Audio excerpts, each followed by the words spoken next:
يهده الله فلا مضل له ومن يضلل فلا هادي له أشهد أن لا إله إلا الله وحده لا شريك له وأشهد أن سيدنا ونبينا محمدا عبده ورسوله لا نبي بعده اللهم صل على سيدنا محمد وعلى آل سيدنا محمد أما بعد.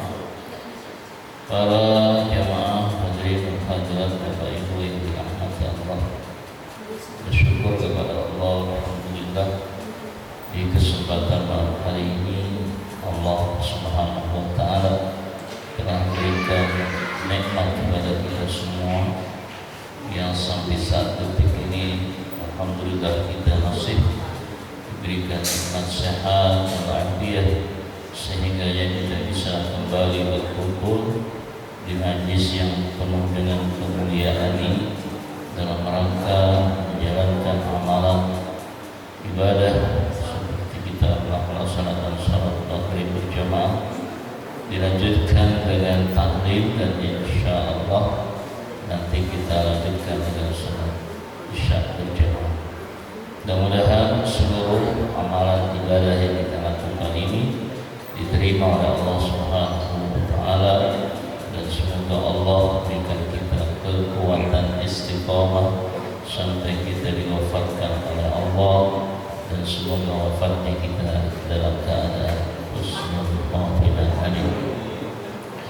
Hadirin dan hadirat Bapak Ibu yang dirahmati Allah, untuk taklim kita hari ini yang kita akan baca surah Al-Fajr.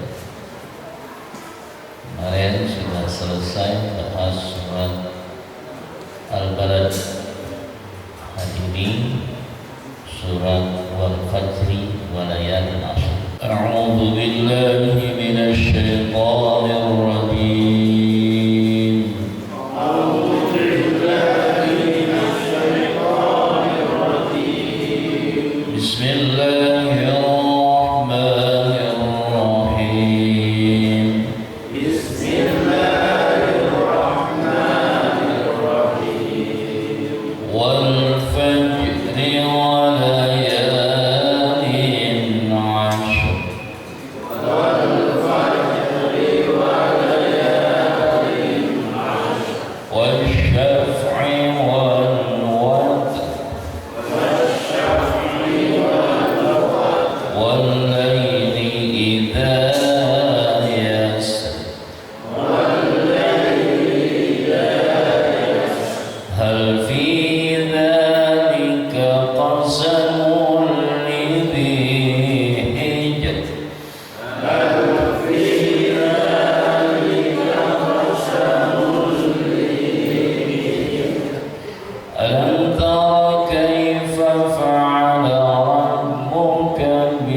wal fajri demi fajar, walayalin ashrin dan demi malam tanggal 10 bulan Dzulhijjah, wasyaf'i demi bilangan genap, wal watri dan demi bilangan ganjil, walaili demi malam ila yasrin apabila mundur maju. Hal fi dzalika, apakah di dalam sumpah-sumpah tersebut qasamun ada sumpah lidhi hijrin bagi yang memiliki akal. Alam tara kaifa fa'ala rabbuka bi'ad, bukankah kau telah memperhatikan wahai Muhammad, kaifa fa'ala bagaimana telah berbuat Rabbuka Tuhanmu bi'adin terhadap kaum Ad, Iroma yaitu kaum Irom, Zatil Imad yang tinggi-tinggi bentuk tubuhnya, jangkung-jangkung. Allati lam yukhlaq yang tidak diciptakan lagi misluha seperti kaum Ad fil bilad dalam sebuah negara. Wa Samuda dan kaum Samud alladzi jabu sakhra yang membolongi kaum Samud as-sakhra akan batu besar bilwad di jurang atau di gunung. Wa Fir'auna dan kaum Fir'aun bil autad yang memiliki 4 paku. Alladzina semuanya mereka itu tagaw berbuat berlebihan fil bilad di sebuah kampung atau negara. Fa'aksaru maka berbuat kebanyakan mereka pihak di negara itu al-fasad kerusakan.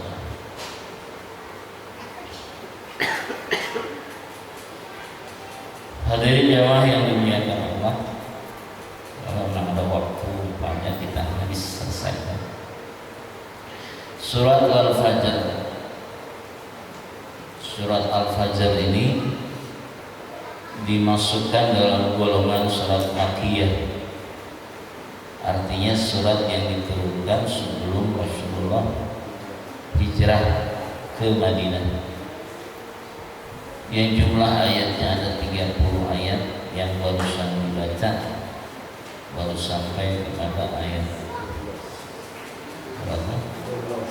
12. Di dalam surat Al-Fajr di awalnya ini Allah bersumpah terhadap beberapa macam makhluknya. Yang pertama Allah bersumpah terhadap fajar. Maka waw yang ada dalam wal fajri disebutnya waw qasam. Waw qasam itu waw yang dipakai alat bersumpah. Disebutnya ada watul qasam. Kalau dalam ilmu nahwu disebutnya ada watul qasam, alat untuk bersumpah. Di mana alat sumpah itu ada waw, ada ba, ada ta. Kalau sumpah itu biasanya memakai makna demi. Berarti wal fajri demi fajar. Seperti kemarin juga sudah kita bahas banyak ayat-ayat Quran yang menjelaskan tentang sumpah-sumpahnya Allah terhadap makhluk yang diciptakannya Allah. Berarti fajar itu adalah makhluk, iya. Karena fajar juga diciptakan oleh Allah. Kapan itu fajar? Fajar itu waktu yang ada setiap hari. Kapan waktunya fajar? Yaitu di waktu pagi. Kapan paginya? Subuh. Itu disebut waktu fajar. Maka ada yang mengatakan sholat subuh itu disebut sholat fajar. Ada sholat sunnah fajar, ada sholat fajarnya. Sholat sunnah fajar, sholat sebelum subuh. Sholat fajar ya sholat subuh. Itu juga fajar dan subuh. Jadi waktunya pagi. Itu fajar kulli yaumi. Fajar itu setiap hari adanya. Cuman dalam fikih dibagi-bagi fajar itu. Ada yang disebut dengan fajar shadiq, ada yang disebut fajar kidib. Kalau fajar shadiq, cahaya yang membentang ke atas secara lurus, itu adanya di pagi, membentang ke atas cahaya. Kalau fajar shadiq yang miring ininya, cahayanya tidak lurus, shadiqnya itu pun adanya di waktu subuh. Nah, Allah bersumpah terhadap waktu fajar. Pertanda kalau Allah sumpah terhadap makhluknya, berarti makhluknya itu sangat besar faidahnya, sangat banyak manfaatnya. Tidak mungkin Allah bersumpah terhadap makhluk yang tidak ada manfaatnya atau memang sedikit manfaat. Setiap Allah bersumpah, pasti yang disumpah itu manfaatnya banyak, fadilahnya banyak, keuntungannya banyak, kelebihannya banyak. Kayak fajar, kenapa Allah sumpah? Karena banyak kelebihan di waktu fajar itu. Banyak keuntungan yang didapatkan di waktu fajar tersebut. Yaitu salah satunya ya sholat subuh, sholat fardu. Bahkan sebelum sholat subuhnya disebut sholat sunnah fajar atau sholat qobliyah subuh. Gimana kata Nabi? Raka'atal fajri khairun minad dunya wa ma fiha. 2 rakaat sholat sunnah fajar berarti qobliyah subuh. Khairun itu lebih baik atau lebih berharga minat dunia daripada dunia, wa ma fiha, dan apa yang ada di dunia. Jadi harganya sholat 2 rakaat sholat sunnah fajar itu lebih berharga, lebih mahal ketimbang dunia ini beserta isi-isinya. Berarti kan waktu yang sangat mahal itu. Makanya Allah sampai sumpah, itu baru sholat qobliyahnya saja. Gimana kalau sampai dengan sholat subuhnya berjamaah, apalagi luar biasa. Makanya Allah sumpah. Dan perlu jadi catatan juga bagi kita, ternyata di setiap waktu subuh, di setiap waktu fajar ada pergantian malaikat, antara malaikat yang tugas di malam hari dengan malaikat yang tugasnya di siang hari. Pergantiannya itu, ganti shiftnya itu subuh. Jadi ada malaikat penjaga waktu malam, tugasnya di malam saja. Ada malaikat yang memang tugasnya di siang hari. Pergantiannya itu di waktu subuh. Bahkan ada malaikat yang di waktu subuh itu berdoa. Setiap subuh, setiap hari subuh, waktu subuh itu ada malaikat berdoa. Doanya 2 macam. Udah pernah dijelasin ya? Udah kayak doanya gimana? Ada doa baik gitu dari malaikat, ada doa enggak baik. Tetap yang doanya malaikat-malaikat juga. Mana yang baik? Ada sebagian malaikat yang doanya di waktu subuh, Allahumma anfiq munfiqan khalafa. Ya Allah, segera untuk diganti orang-orang yang berinfak di pagi ini. Jadi bahasa malaikat itu doanya, ya Allah, orang yang berinfak, orang yang bersedekah, segera Engkau ganti ya Allah. Ini bagi orang yang rajin berinfak. Ada lagi malaikat yang kedua, doanya Allahumma amsik munfiqan khalafa. Ya Allah, segera Kau hancurkan orang yang tidak berinfak. Berarti 2 malaikat. Mau doa malaikat yang mana silakan. Kalau pengen doa yang bagus, berarti kita harus berinfak bagi-bagi, harus bersedekah. Ya, itu doa malaikat luar biasa. Segera Kau ganti ya Allah, orang yang sering berinfak. Ini yang nggak pernah berinfak dapat doa juga dari malaikat. Cuman doanya biar segera dihancurkan harta. Ya.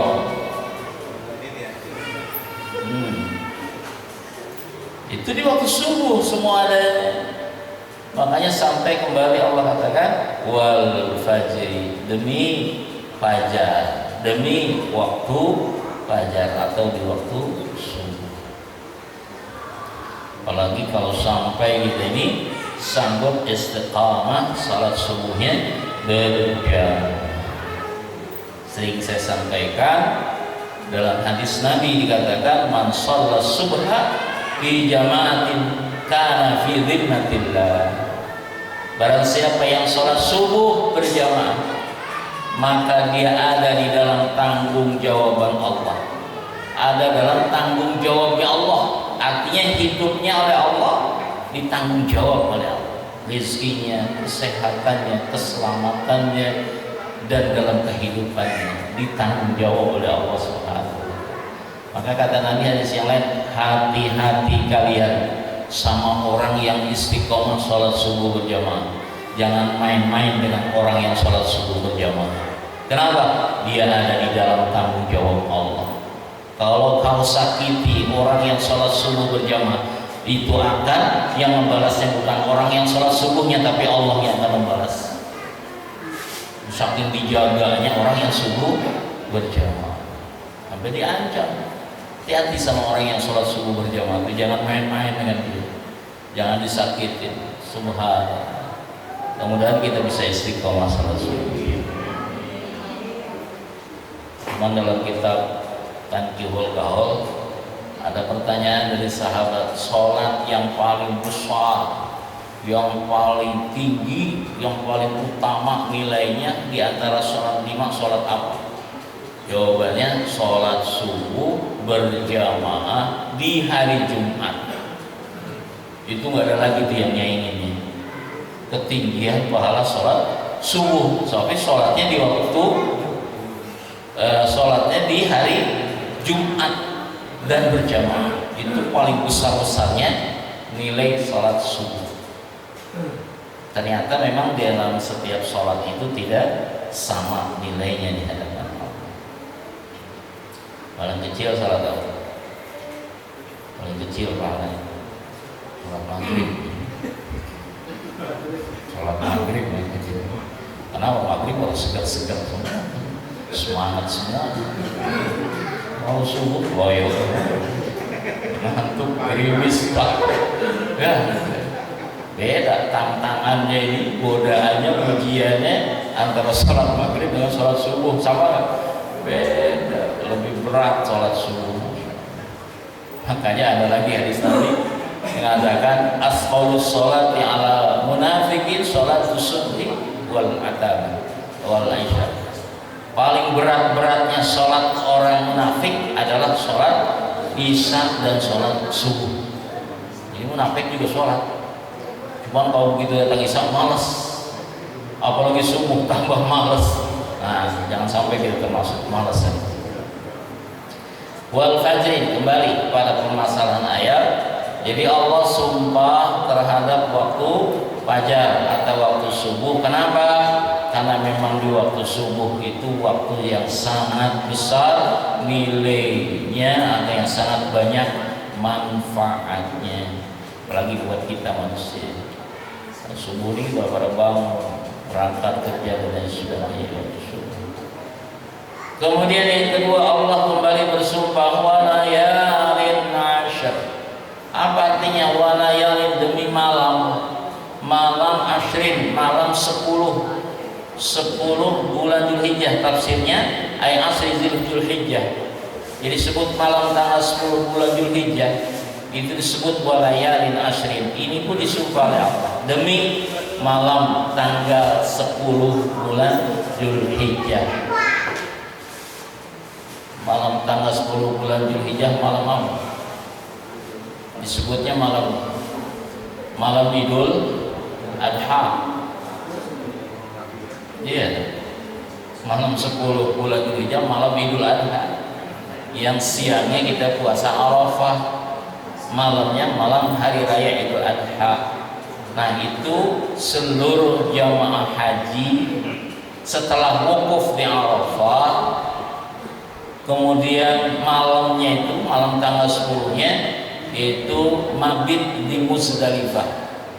Malamnya itu mabit di Muzdalifah, malam tanggal 10 bulan Dzulhijjah. Hukumnya mabit di Muzdalifah wajib bagi orang yang ibadah haji. Itu pun mulia. besar manfaatnya sampai dijadikan hukum wajib bagi orang yang melaksanakan ibadah haji bermabit di Muzdalifah, yang besoknya siangnya itu jatuh pada hari raya Idul Adha. Ini pun dipakai sumpah oleh Allah, banyak manfaat.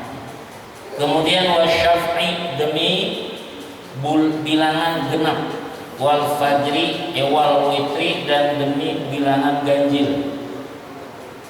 Ini ada beberapa penafsiran tentang bilangan genap dan bilangan ganjil. Menurut Imam Mujahid dan Imam Masruq dalam tafsir Sawinya dijelaskan makna daripada wasyafi itu adalah maknanya asyafu al-khaliq al-khuluq, artinya makhluk ini semuanya adalah jangkok, artinya ada pasangan-pasangannya. Sebagaimana firman Allah, wa min kulli syai'in khalaqna zawjayn, dan dalam setiap sesuatu yang kami ciptakan, kata Allah, zawjain, pasti ada pasangannya. Itu makhluk, setiap makhluk yang Allah ciptakan pasti masing-masing ada pasangannya, pasangan laki, pasangannya perempuan. Nah, itu namanya jangkep, bilangan genap. Bahkan makhluk yang lain pun sama, sampai kepada binatang pun berpasang-pasangan.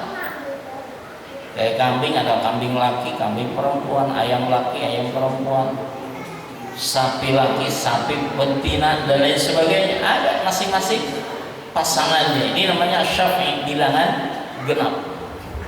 Sampai sifat manusia pun Allah ciptakan berpasangan juga. Ada yang kufur, ada yang iman. Ada yang dapat hidayah, ada yang sesat. Ada sa'adah wa syaqawah, ada yang dapat kesenangan, dapat kesusahan. Wal laili wan nahari, ada malam, ada siang. Was sama'i wal ardi, ada langit, ada bumi. Wal birri wal bahri, ada lautan, ada daratan. Wasyam'i wal qamar, ada bulan, ada bintang. Wal jinni wal insi, ada jin, ada manusia. Itu semua berpasang-pasangan. Namanya wasyaf'i, demi bilangan genap. Siapa bilangan genap itu? Makhluk yang Allah ciptakan. Di setiap makhluk ada pasangan masing-masing. Bahkan kalau kita pikir, kadang malahan makanan pun ada kadang-kadang pasangannya yang cocok. Makanan kadang-kadang ada cocok-cocoknya. Kayak uli. Nah, ada penawar sama makanan namanya. Ya, kalau tape pasangannya uli pasangannya tape. Itu kalau udah tape nggak ada ulinya, kurang mantap tuh. Kalau ada uli pasti mesti ada tapenya, dicocol mantap itu. Ya, ada kopi. Kalau nggak ada rokok, nggak ada kopi, nggak enak ya. Jadi pasangan rokok, kopi ya. Itu sampai ke makanan ada pasangan-pasangan. Tumbuhan pun masing-masing ada pasangan. Kayak surat Yasin.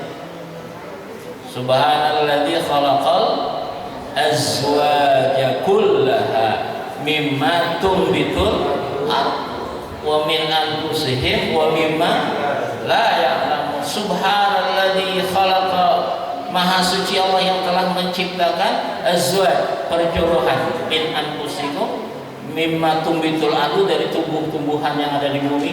Itu tumbuhan aja ada pasangan masing-masing. Ada yang laki, ada yang perempuan. Wa min anfusihim, diri manusia jelas. Wa mimma la ya'lamun, dan dari pasangan yang kalian belum ketahui. Ada yang Allah akan ciptakan pasangan yang manusia belum ketahui. Itu jelas wasyafi. Nah, witrinya menurut Imam Mujahid, wal witrunya maknanya adalah Allah itu witir. Allah itu satu. bilangan ganjil gitu ya. Sebagaimana firman-Nya, qul huwallahu ahad. Katakan dialah Allah yang ahad, satu, esa, tunggal. Nggak ada duanya, nggak ada nolnya, tunggal. Itu witri. Ini sebagian menurut ulama tafsir makna wasyafi dan wal watri. Wasyafi maknanya demi bilangan genap, wal witri bilangan ganjil. Bilangan ganjilnya adalah Allah. Terus walaili idza yasrin, juga Allah sumpah lagi terhadap malam. Walaili demi malam. Idza yasrin apabila mundur maju. Maksudnya kadang ada, kadang tidak. Mundur maju itu malam. Sekarang lagi ada nih malam. Besok udah nggak ada lagi malam, ganti dengan siang. Nanti siang habis, maju lagi malam. Malam habis, maju lagi siang. Mundur maju. Yasrin namanya. Jadi gak selamanya hidup dunia ini malam terus, tidak selamanya siang terus. Ada siang, ada malam. Walaili idza yasrin. Dan itu semua pun mengandung manfaat dan kegunaan yang sangat besar bagi manusia. Kenapa Allah ciptakan malam? Malam dipakai atau dipergunakan oleh manusia untuk beristirahat. Wa ja'alna al-laila libasa. Aku ciptakan malam itu untuk libasa, pakaian, istirahat. Wan nahari wa ja'alna an-nahara ma'asya. Dan aku ciptakan siang untuk mencari ma'isyah atau mencari nafkah, mencari kehidupan. Itu Allah sudah mengaturnya demikian.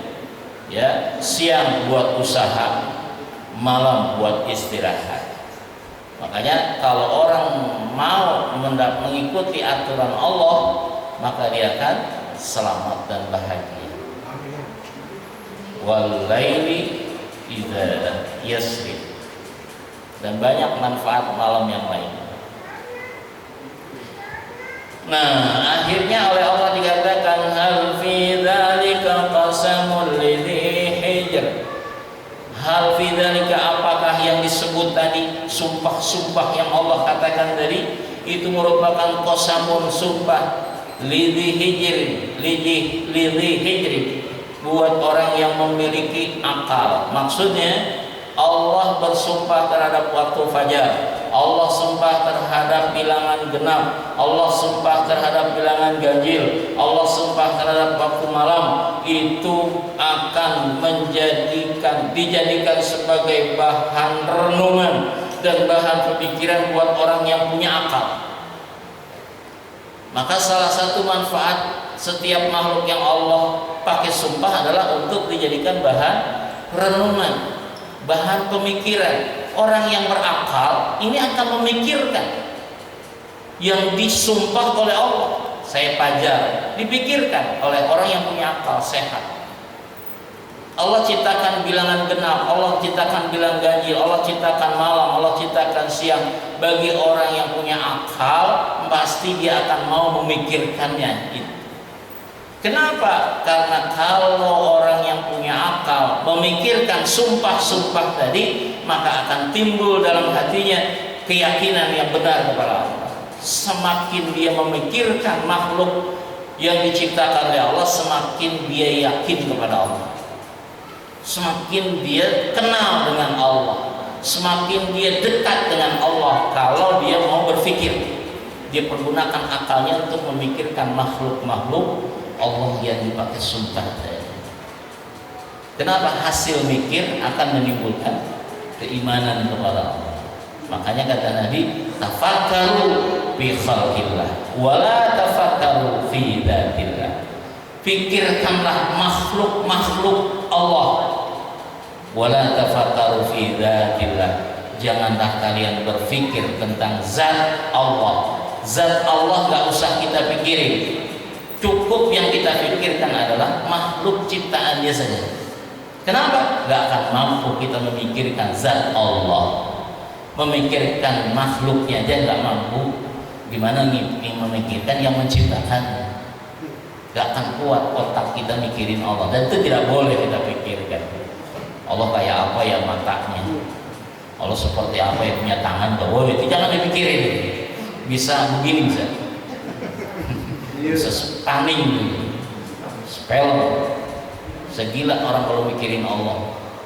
Tapi yang kita pikirin cukup makhluk-makhluk kayak tadi, fajar, malam, bilangan genap, langit, bumi, matahari, bintang, itu yang kita pikirin. Hebatnya Allah ciptakan fajar, hebatnya Allah menciptakan langit, hebatnya Allah menciptakan bilangan genap. Bagaimana Allah sampai sehebat itu, segagah itu menciptakan langit yang tanpa ada tiang, satu orang satu tiang pun. Akhirnya ternyata yang gagah itu cuma Allah, ternyata yang hebat itu cuma Allah, ternyata yang sempurna itu cuma Allah, ternyata yang perkasa itu cuma Allah, yang lain gak ada. Nah ini timbullah akhirnya dia yakinnya benar pada Allah Subhanahu wa Ta'ala bagi orang yang punya akal. Hadirin jamaah yang dimuliakan Allah Subhanahu wa Ta'ala, akhirnya Allah Subhanahu wa Ta'ala memberikan sebuah perumpamaan. Kata Allah, alam tara kaifa fa'ala rabbuka bi'ad, hasil daripada sumpah-sumpah dari, maka Allah akan ceritakan kepada Nabi Muhammad, bukankah engkau tahu atau perhatikan bagaimana Allah telah berbuat terhadap kaum Ad. Ini ada kisah, ada cerita tentang kaum Ad atau Iram. Iram itu atau kaum Ad sama dalam satu kaum, satu keturunan. Dijelaskan kaum Iram itu Mujaddi'adin, nama kakek dari kaum Ad, yaitu Ad bin Aus, Aus bin Iram, Iram bin Sam, Isam bin Nuh alaihi salam. Jadi dari keturunan Nabi Nuh alaihi salam awalnya. Dia itu kaum Iram. Jadi Iram itu kakek daripada Ad, sebuah kaum atau masyarakat, namanya kaum masyarakat Ad atau Iram. Itu Allah ciptakan kaum Iram atau kaum Ad itu zatil imad, yang memiliki tubuh yang besar dan tinggi-tinggi. Kalau kita kalau orang tinggi jangkung, ada yang mengatakan dalam tafsirnya tingginya kaum Ad atau kaum Samud itu karena yatul tawil minhum, di antara kaum Ad itu kejangkungannya yang sampai 400 hasta. Satu hasta itu setengah meter, berarti 200 meter ini. Jangkungnya itu kaum Ad. Makanya allati lam yuflaq misluha fil bilad. Allah nggak ciptakan lagi kaum setelah kaum Ad ini, nggak ada lagi Allah ciptain, cukup kaum Ad saja yang jangkungnya seperti itu. Ya kalau sekarang ada satu orang Allah ciptain seperti kaum Ad, jangkungnya jadi tontonan, kesepel lihatnya. Jangankan sampai 200 meter, 5 meter aja berarti banget, 3 meter tinggi. Iya, udah jadi tontonan, masuk tertinggi sedunia, jadi film. Dari iman, cuman sayang kegagahannya, keperkasaannya, kehebatannya itu bukan dipakai buat taat iman kepada Allah. Justru mereka malah dengan kegagahannya itu, dengan kehebatan fisiknya itu, malahan dipakai buat kufur kepada Allah. Ini kaum Ad atau kaum Iram yang hidupnya di zaman Nabi Hud alaihi salam. Dia menentang nabinya mengajarkan iman, malahan dia berbalik, tidak mau beriman kepada Allah. Kenapa? Merasa dirinya gagah, merasa dirinya hebat, merasa dirinya perkasa. Dengan kesombongannya itu, dengan kegagahannya itu, maka timbul sifat sombong. Diajak iman tidak mau sama Nabi Hud alaihissalam. malahan dia membuat sebuah keonaran di sebuah negara. Nanti ceritain di akhirnya.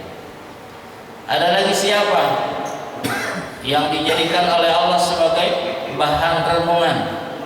Wa samudal ladzina jabu sakhra bil wad. Dan ada lagi namanya kaum Samud. Kaum Samud ini kaumnya Nabi Soleh, sudah dijelasin dalam surat Asy-Syamsi wa Duhaha waktu itu. Kaum Samud ini juga punya kelebihan. Apa? Alladzina jabu sakhra. Dia bisa membolongi batu-batu besar bilwadi di gunung. Jadi bikin rumahnya itu cukup sama tangan dia saja. Wow, kalau gitu. Jadi cukup dicakar-cakarin sama tangannya. Dia ada batu besar di gunung, bikin rumah. Bikin rumahnya cukup sama dia pakai tangannya atau pakai giginya dicakarin, digigit-gigitin tuh batu. Jadi rumah. Jadi kamar tamu, ada kamar tidurnya, ada kamar mandinya. Dari batu asli di gunung bikin. Itu saking hebatnya kaum Samud. Korak, gagah, bikin rumahnya jatuh sakhra juga bisa dibolong-bolongin. Artinya bisa direka-reka di batu besar jadi rumah. Jadi nggak pakai semen lagi. Apalagi pakai hebel, nggak ada hebel, pakai pasir, nggak pakai pasir, batu asli dibolong-bolongin, dicakari bagaimana saking gagahnya. Ini kaum Samud, saudara yang dimuliakan Allah. Cuman sayang sekali lagi, segagah itu kaum Samud tidak nurut diajak oleh Nabi Soleh, malahan menentang Nabi Soleh. Bahkan diajak tanding dengan Nabi Soleh yang sudah kita ceritai dalam surat Wasyamsi wal Duha. Kemudian yang ketiga, ini harus jadikan bahan pemikiran lagi. Bukankah engkau telah memperhatikan Muhammad bagaimana Allah telah berbuat kepada Fir'aun Zil Autan yang memiliki paku-paku. Salah suara speaker.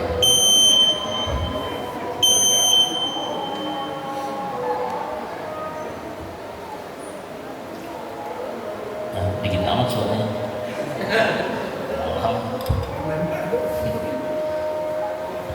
Dikit lagi ya. Ini harus selesai. Wa Fir'aun bil autad. Jadi yang ketiga Allah kasih bahan renungan, bahan pemikiran untuk Nabi Muhammad pada ayat ini, khususnya umumnya buat kita. Allah bagaimana berbuat terhadap Fir'aun. Sedikit cerita Fir'aun. Fir'aun itu hidupnya di zaman Nabi Musa alaihissalam. Di zaman Nabi Musa alaihissalam, di mana Fir'aun ini seorang raja besar, raja dunia, bukan lagi negara, punya kekuasaan, punya kekayaan, dan punya kehebatan, kegagahan. Dan dia jadi seorang penguasa, seorang raja yang sangat diktator. Kalau ada yang melawan rakyatnya atas peraturan negaranya atau peraturan Fir'aun, langsung disiksa, nggak pakai pikir-pikir lagi. Pokoknya yang melawan sama dia, melawan sama Fir'aun, langsung disiksa dengan Zil Autad, dengan paku. Ini ada mengatakan riwayat dia punya 4 paku. Jadi kalau ada yang melawan, dua tangannya dipaku dan 2 kakinya dipaku. Jadi bentang begini. Itu siksaan Fir'aun bagi yang nentang, nggak ikut aturan Fir'aun. Ada juga yang mengatakan Zil Autad mempunyai 4 kekuatan. Paku itu disebut kekuatan. Kalau sekarang disebutnya dengan punya angkatan darat, punya pasukan angkatan laut, punya pasukan angkatan udara, ada lagi TNI. Itu 4 kekuatan. biasanya begitu ya. Maka kalau penguasa sudah punya 4 kekuasaan ini, 4 kekuatan ini luar biasa. Nah ini hadirin sekalian yang dirahmati Allah, itu sujud autan. Tapi sayang, seribu sayang sekali lagi, itu Allah sudah berikan nikmat jadi seorang raja besar, penguasa, kekayaannya melimpah, orang semua pada nurut, tapi tidak dipakai buat taat kepada Allah, malah dipakai buat kesombongan terhadap dirinya.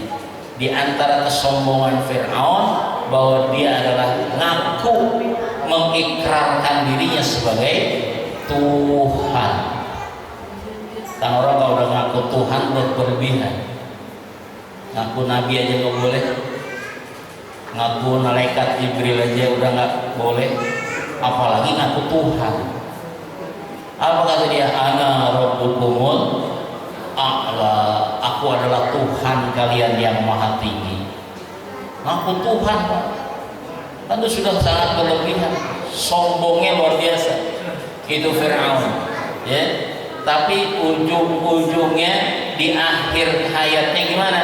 Disiksa oleh Allah dengan ditenggelamkan di lautan merah atau di lautan Nil.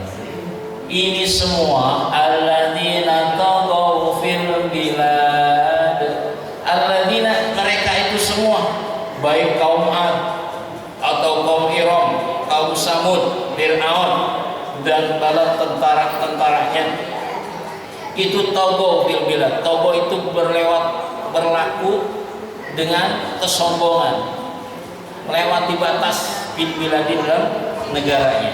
Akhirnya apa yang terjadi? Dengan kesombongan mereka semua, paksaru bihal pasar, kebanyakan mereka berbuat kerusakan, keonaran di sebuah negara yang dia kuasai. Akhirnya gimana nanti ujung-ujungnya? Fasabba alaihim rabbuka sabban adab, ya. Allah akan berikan siksa dengan berbagai macam siksaan terhadap orang-orang yang semacam mereka, seperti kaum Ad, kaum Iram, kaum Samud, kaum Fir'aun dengan pengikut-pengikutnya. Dia akan diberikan azab, sautu azab, dengan berbagai macam siksaan. Kenapa? Karena mereka diberi kelebihan oleh Allah, bukan dipakai untuk iman kepada Allah, malahan dipakai untuk kufur kepada Allah. Ini disebutnya ayat dijadikan bahan renungan, bahan pemikiran, maka pakai bahasa alam taro. Alam taro, bukankah kau perhatikan bagaimana Allah telah berbuat kepada mereka, yang ujung nanti akan disiksa dengan macam-macam. Kalau kita jadikan bahan renungan bagi kita hari ini, ternyata siapapun orang yang hebat, segagah apapun dia, sekaya apapun dia, sekuasa apapun dia di dunia ini, tetap diujungi dengan kematian. Apabila dia hidupnya dimanfaatkan kehebatannya itu dari Allah, dipakai buat taat, iman kepada Allah, maka dia akan selamat. Tapi kalau dipakai buat kekufuran, buat kesombongan, maka dia akan disiksa oleh Allah dengan berbagai macam siksaan dari Allah. Mudah-mudahan kita ketika Allah berikan nikmat berbentuk kegagahan, berbentuk kekuasaan dan lain sebagainya, kita manfaatkan buat taat, ibadah, iman kepada Allah Subhanahu wa taala, bukan seperti kaum-kaum terdahulu. Ini singkat ceritanya. Kalau lebih panjang cerita tentang kaum Ad, lebih panjang lagi cerita tentang kaum Samud, tentang Fir'aun, ada dalam ayat-ayat atau surat yang lainnya. Mudah-mudahan kita bisa mengambil hikmah pelajaran dari ayat yang kita baca tadi. Wallahu a'lam bishawab. Allahumma hamna bil Qur'an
ridwanik.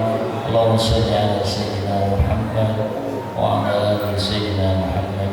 Ya Allah, ya Rahman, ya Rahim, ya Tawwab, ya Ghafur, ampuni dosa-dosa kami ya Allah, ampuni dosa-dosa kedua orang tua kami ya Allah, ampuni dosa-dosa keluarga kami, anak-anak kami, istri kami, suami kami, cucu keturunan kami, nenek kakek kami, guru-guru kami, seluruh kaum muslimin kaum muslimat. Ya Allah, telah kami bacakan ayat-ayat suci Al-Quran di rumahmu ini ya Allah, semoga apa yang kami baca, apa yang kami dengar, apa yang kami pelajari menjadi ilmu bagi kami ya Allah, ilmu yang bermanfaat, ilmu yang membuat kami selamat dunia dan akhirat. Dan semoga apa yang kami baca dan kami dengar menjadi nasihat bagi kami, menjadi iktibar pelajaran bagi kami ya Allah. Ternyata sehebat apapun manusia, sekuasa apapun manusia, bila tidak iman kepadamu, bila tidak iman kepada Nabi, maka dia mendapatkan siksa yang sangat besar. Begitu pula orang-orang yang taat kepada Nabi-Nya, taat kepada Allah dan Rasul-Nya, dia akan diberikan kesenangan, kebahagiaan yang besar. Ya Allah, pilihlah kami jadi hamba-hamba-Mu yang selalu mentaati atas perintah-Mu ya Allah, menjalani atas perintah Rasul-Mu ya Allah. Ya Allah, jadikan kami hamba-hamba-Mu yang selalu istiqamah dalam amal soleh, dalam amal kebajikan sampai Kau wafatkan kami ya Allah. Dan sekapanpun Kau wafatkan kami, semua wafatnya kami semua dalam keadaan husnul khatimah. Allahumma inna nas'aluka salamatan fid din, selamatkan ya Allah dalam akidah kami, wa afiatan fil jasad, afiahkan jasad kami, sehatkan lahir batin kami ya Allah, wa barakatan fil rizki, berkahi rezeki kami ya Allah, berkahi usaha kami ya Allah, berkahi hidup rumah tangga kami ya Allah, berkahi lingkungan kami ya Allah, berkahi negeri kami ya Allah. Allahumma hawin alaina fi sakaratil maut, ya Allah, mudahkan kami dalam menghadapi keadaan sakaratul maut, wa najatan minan nar, Kau selamatkan kami dari api neraka, wal afwa indal hisab, dan Kau maafkan ketika kami dihisab nanti ya Allah. Rabbana taqabbal minna innaka antas samiul alim wa tub alaina innaka antat tawwabur rahim. Rabbana atina fid dunya hasanah wa fil akhirati hasanah wa qina adzaban nar. Subhana rabbika rabbil izzati amma yasifun, wassalamun alal mursalin, walhamdulillahi rabbil alamin. Subhanallah.